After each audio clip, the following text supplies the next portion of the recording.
let's mute this if we could. Yes. All right, this is, you can mute the TV. There we go. All right, this is Hazel, and in this video I'm going to show you how you can use counter conditioning to stop a dog from either nipping by people when they get up and move suddenly, or if they come into a room. And when I first came in, she was kind of, there we go. So she's kind of disagreeing with my moving around. So what we're going to do is I'm going to have basically, what I would normally do is probably have one of you guys have her on a leash and be sitting over here with her. What you're going to do is, and she would do it for you if you stood up probably, right? So let's try to stand up suddenly. Okay, perfect. All right, come on back and we'll recreate that. That's perfect. That's exactly what we wanted. We're doing this a second time because the first time didn't work out very well. All right, so what I'm going to do is we're going to break this down in individual steps. So what I like to do, this is counter conditioning. So what you want to do is it's a replacement behavior. Right now, her instinct and her neural pathways are locked in. When somebody gets up and moves around, I get up and bird dog them and I nip at their feet or jump on them if they're doing things I don't want. So I want to create a positive association with each of the elements. What I'm going to do is I'm going to break each element of what she just did into individual steps. And we're going to help the dog practice enjoying each individual step. Hazel, come here. So let's get you turned around so they can see you. All right, so I'm going to have you just stand up and then sit down. Try to stand up, try to like almost jump up. And then sit down. So what I did there was the standing up. Normally that's something she catches her attention. I don't want her to react to it. So go ahead and repeat that. So what I'm doing is I'm treating her after that one action. This is an easier version because she's not actually moving towards the room. She's just standing up suddenly. You have to have better camera presence so you can see how handsome, or I'd say handsome, you do it on a boy. How good looking she is. All right, so let's do that again. Didn't even look this time. Oops. So now her standing up is an indicator that I'm about to get a treat. Instead of objecting to that and correcting her, I actually like, can you stand up multiple times is what she's going to say. All right, so now we're going to ask for more criteria. I'm going to have her stand up and take one step towards that direction.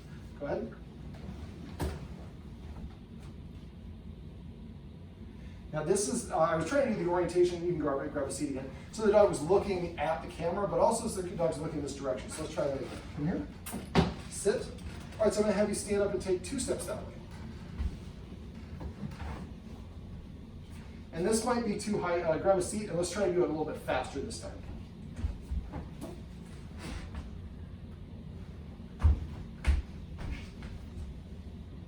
Now this, I think, and you can grab a seat again, I think this is a residual of just knowing that I have really good treats. This is the end of the session. I spent a couple hours outside feeding her treats. She's really liking the treats. But what you would do when you have a friend come over is ask your friend, when you have guests come over, we're trying to be a good host. We're not thinking about actually training our dog. So invite somebody to come over that can help you with this. So the first stage would just have the person stand up. Now, she was doing it accelerated because she's not reacting. But normally, that's not going to be the case. I would have the person, and you want to have this timed out. So I nod at the person, and then they stand up, and I would have them kind of slowly stand up. And after they stand up, the person stays still. We give her a treat, then the person sits down. Repeat that step 4 or 5 times. Back over here, sit. And then the next step would be to get up, and you keep on practicing, not necessarily 4 or 5 times, you keep on practicing that until when she stands up, the dog's not triggering or looking in that direction. So then you would have her, then you would gradually increase the speed of the standing up until he could bounce up really fast. And I've now practiced at not doing it and actually like it when that happens. The next criteria might be bounce up real quick and take 3 heavy steps towards the corner. And go ahead.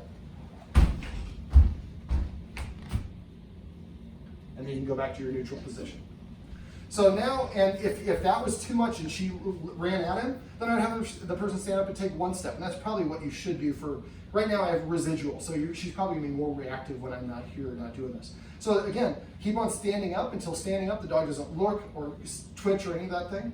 And then after the person stands up, they freeze, you give a treat, then the person goes back to position 1, which is this position. Then they would stand up after, when you achieve that stage, then they stand up and take 1 step that way. And then sudden step, and then sudden stand up and 1 step that way. If the dog stays here, you give a treat. If the dog lurches, then they would stand up and take a slow, casual step in that direction. Eventually it's going to be 2 steps, 3 steps, 4 steps. Eventually you're going to walk all the way to the bathroom and the dog stays here because when this person gets up or moves about, instead of it being something I should correct, it's actually something I like because it means I'm about to get a treat. All right, so let's try to do this one more time. Maybe stand up and march and just go all the way to the bedroom and stomp your feet. Normally she'd be over there, she'd be nipping at her feet, she'd be jumping up on her, blocking her from doing it. Sat here, and now she gets a treat for that action. So you can do this for other things. You mentioned that there are certain sounds, the FedEx truck. I have a lot of people just go out there with their phone and wait for the FedEx guy to come and just record the sound. Then you could play the sound of this happening. So you play the sound at a low volume, and as long as she stays calm, we give her the treat after that. Do that about 4 or 5 times until she's completely relaxed. Then we play it a little bit louder, a little bit louder, a little bit. Eventually put it through your monitor for your TV. It sounds like the UPS truck is driving through your house. She's like, whatever, who's hooking me up with the treat? So I've done this with sights, sounds, all sorts of different stuff. And the cool thing is the dog wants to do the activity instead of thinking it's my job to correct it.